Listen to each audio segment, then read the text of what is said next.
தமிழகத்தில் ஓரிரு இடங்களில் மழை பெய்துள்ளது. புதுவை மற்றும் காரைக்கால் பகுதிகளில் வறண்ட வானிலை நிலவியது. அடுத்த 7 தின வானிலை முன்னறிவிப்பு மற்றும் எச்சரிக்கை.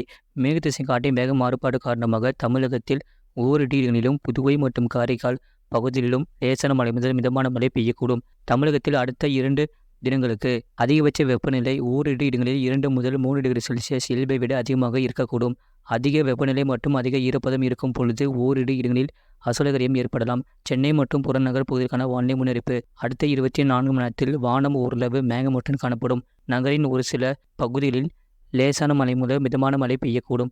அதிகபட்ச வெப்பநிலை 37 டிகிரி செல்சியஸ் ஒட்டியும் குறைந்தபட்ச வெப்பநிலை 28 டிகிரி செல்சியஸ் ஒட்டியும் இருக்கக்கூடும். மீனவர்களுக்கான எச்சரிக்கை. தமிழக கடலோர பகுதிகளில் மன்னார் வளைகுடா, தென் தமிழக கடலோர பகுதிகள் மற்றும் அதனை ஒட்டிய குமரி கடல் பகுதிகளில் சூறாவளி காற்று மணிக்கு 45 முதல் 55 கிலோமீட்டர் வேகத்திலும் இடையிடையே 65 கிலோமீட்டரிலும் வீசக்கூடும். வங்கக்கடல் பகுதிகளில் வடக்கு வங்கக்கடல், ஒரிசா, மேற்கு வங்க கடலோர பகுதிகளில் சூறாவளி காற்று மணிக்கு 50 முதல் 60 கிலோமீட்டர் வேகத்திலும் இடையிடையே 75 கிலோமீட்டர் வேகத்திலும் வீசக்கூடும்.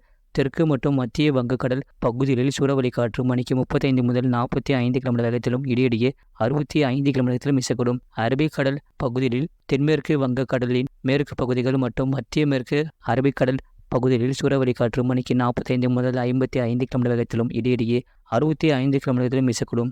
மத்திய அரபிக்கடலின் மத்திய பகுதிகளில் சூறாவளி காற்று மணிக்கு 35 முதல் 45 கிலோமீட்டர் வேகத்திலும் இடையிடையே 65 கிலோமீட்டர் வேகத்திலும் வீசக்கூடும்.